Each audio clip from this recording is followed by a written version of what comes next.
இப்போ மீன் குழம்பு செய்ய போகிறோம். மீன் குழம்புக்கு தேவையான பொருட்கள்: ஒரு கை அளவு சின்ன வெங்காயம், ஒரு சைஸ் பூண்டு, 2 தக்காளி, ஒரு பெரிய வெங்காயம், கொஞ்சோண்டு கருவேப்பிலை, ஒரு பச்சை மிளகாய். இப்போது இந்த ஒரு கை வெங்காயத்தையும் இந்த பூண்டு, ஒரு தக்காளி இதெல்லாம் போட்டு நம்ம அரைக்கணும். வெங்காயம், பூண்டு, தக்காளி இந்த மூணையும் போட்டோம். இது கூட சீரகம் கொஞ்சம், சோம்பு கொஞ்சம், நல்ல மிளகு கொஞ்சம், இது மூணையும் ஆட் பண்ணிக்கணும். சீரகம் இந்த அளவு, நல்ல மிளகு இந்த அளவு,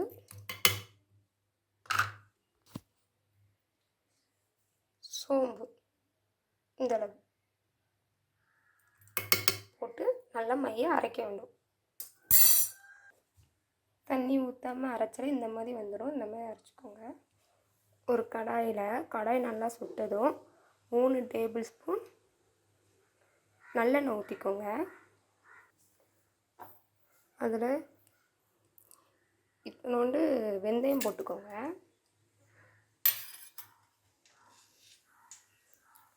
வெந்தயம் நல்லா பொரிஞ்சதும்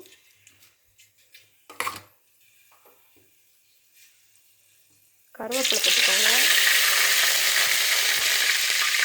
பச்சை மிளகாய் 1 கீரி போட்டுக்கோங்க.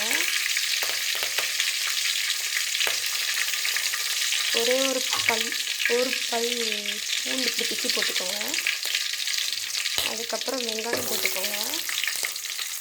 ஒரு சைஸ் பெரிய வெங்காயம் வச்சுருந்தோம்னா அதை சின்னதாக நம்ம வெட்டிப்பு போட்டிருக்கோம். இதை வதக்குங்க.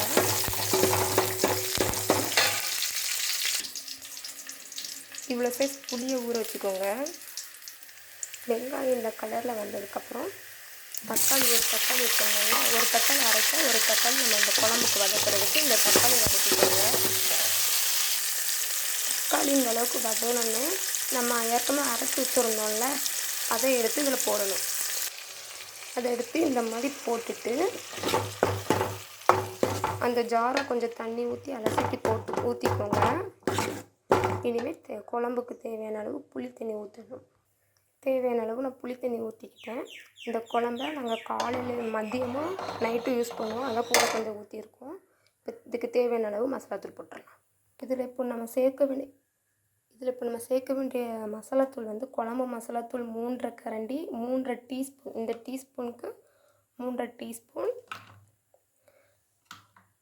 1.5 டீஸ்பூன் மல்லித்தூள், இதில் 1 பிஞ்ச் அளவுக்கு மஞ்சத்தூள். இதை அப்படி நம்ம போடணும்.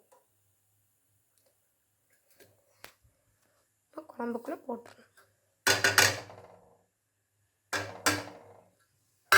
போட்டுட்டு இப்படி கிண்டி விட்டுக்கோங்க. அந்த மசாலாத்தூள் கரையணும்ல, அதுக்கு கிண்டி விட்டுக்கோங்க. பாருங்கள், இந்த அளவுக்கு நம்ம கிண்டி விட்டுருக்கோம். இனிமேல் தேவையான அளவு உப்பு சேர்த்துற வேண்டியதான். தேவையான அளவு உப்பு போட்டாச்சு. இப்போது மசாலா எல்லாம் போட்டு இப்படி நம்ம பண்ணியிருக்கோம்.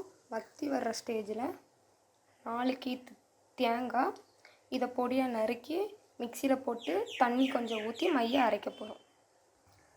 இந்த மாதிரி அரைச்சி எடுத்துக்கணும். இனிமேல் இந்த தேங்காய் பாலை நம்ம தனியாக ஃபில்ட்ரு பண்ணி வச்சுக்கிடலாம். இப்போ இந்த தேங்காய் பாலை இந்த குழம்புல நம்ம ஊற்றணும்.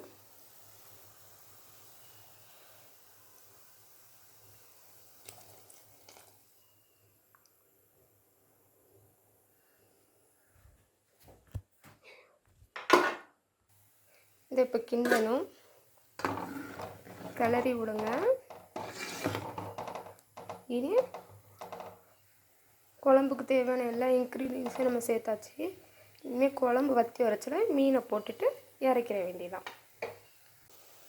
குழம்பு நல்லா வற்றி வந்துருச்சு. இந்த ஸ்டேஜில் நம்ம மீனை போட்டுக்கலாம்.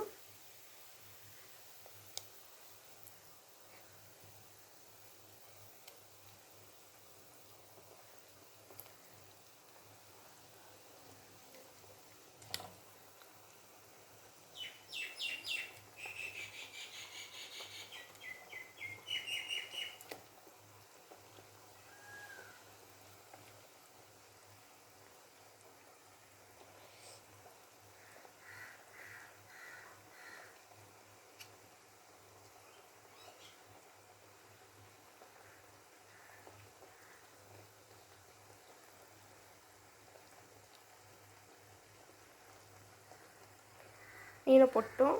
மீன் ஒரு 5 நிமிஷம் நம்ம குழம்புல வச்சுட்டு இறக்கிற வேண்டியதான். குழம்பு வத்திருச்சு. இனிமேல் நம்ம இறக்கி வச்சு சாதத்து கூட, இட்லி கூட, தோசை கூட, இது கூடனாலும் வச்சு சாப்பிட்லாம். குழம்பு ரெடி ஆயிடுச்சு. நீங்கள் ட்ரை பண்ணி பாருங்கள். உங்களுக்கு இந்த சமையல் பிடிச்சிருந்துச்சுன்னா என்னோடய சேனலை